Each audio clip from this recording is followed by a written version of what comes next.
নামাজ রোজার পাশাপাশি ফুটবল নিয়মিত খেলেন এমন ফুটবলারের সংখ্যা কম নয়। টাকা কামানোর পাশাপাশি ধর্মে কর্মেও তাদের মনোনিবেশ দেখে সম্মান শ্রদ্ধা আপনা আপনিই চলে আসে। ধর্মের প্রতি মনোনিবেশ করেন এমন কিছু ফুটবলারকে নিয়ে আজকের প্রতিবেদনে জানানোর চেষ্টা করব কে বা কারা ধর্ম ও কর্ম করে ফুটবল বিশ্বে সবচেয়ে বেশি আলোচনায় এসেছিলেন। Mesut Ozil. মাঠে নেমে মুনাজাত ধরতেন অজিল। জীবনের একটা পর্যায়ে এসে ফুটবল ছাড়লেও ধর্ম ছাড়েননি, বরঞ্চ যতদিন ফুটবল খেলেছেন ততদিন ফুটবল ও ধর্ম একসঙ্গে মিলিয়েছেন মেসুত ওজিল। মোহাম্মদ সালার কথাও মনে থাকার কথা সবার, যিনি ধর্মের প্রতি বেশ শ্রদ্ধাশীল। মিশর ও লিভারপুলের এই তারকা বর্তমান সময়ের অন্যতম সেরা মুসলিম ফুটবলার। ওজিলের মতো তারও ভক্তকুল আছে জগৎ জুড়ে। নিজেকে ধর্মের কাছে সঁপে দেন সালা। মুসলিম ফুটবলারদের মধ্যে লিডারও বলা যায় সালাকে। এদিকে আর এক মুসলিম ফুটবলারের কথা আপনাদের সবারই মনে থাকার কথা। হ্যাঁ, তিনি হচ্ছেন করিম বেনজেমা। রিয়াল মাদ্রিদে খেলতেন করিম মোহাম্মদ বেনজেমা। সবচেয়ে বড় কম্পিটিশন অফ ফুটবল খেলতেন বেনজেমা। তিনিও মুসলিম ধর্মের অনুসারী।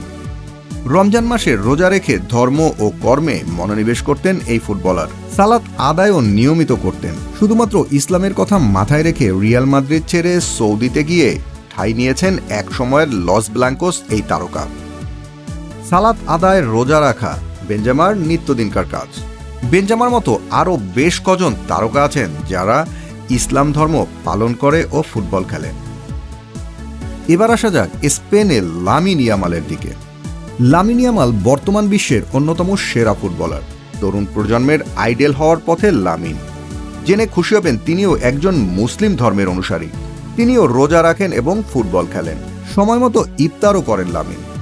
ইসলাম ধর্মের প্রতি তার যে শ্রদ্ধা তা দেখে লামিনের প্রতি শ্রদ্ধা বাড়বে যে কোনো মানুষের। লামিন তার সময়ে সেরা মুসলিম তারকা। এর আগে যেমন ছিলেন অজিল, ছিলেন বেনজেমা, এখন তেমনি আছেন লামিন ইয়ামাল। নিজের ধর্মের প্রতি বেশ শ্রদ্ধাশীল এই ফুটবলার।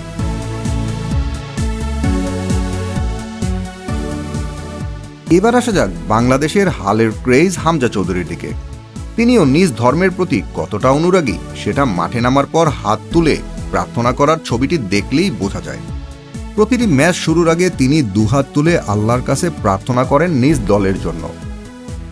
গেল রমজানে রোজা রেখে করেছেন প্রতিটি প্র্যাকটিস এবং রোজা রেখেই খেলেছেন নিজ দলের হয়ে।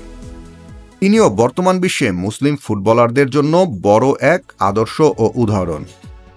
আর তাই Lamine Yamal, Mesut Ozil, Mohamed Salah, Karim Benzema ও বাংলার হামজা সহ সকল মুসলিম ফুটবলারকে টিম স্পোর্টসের পক্ষ থেকে জানাই ঈদ মোবারক। জীবনে যা কিছু অর্জন করুক না কেন, ফুটবলের বাইরে ধর্মীয় অনুভূতি ঠিক রেখে ধর্মের প্রতি শ্রদ্ধাশীল হোক প্রতিটি মুসলিম ফুটবলার, এটাই চাওয়া। Team sports news desk.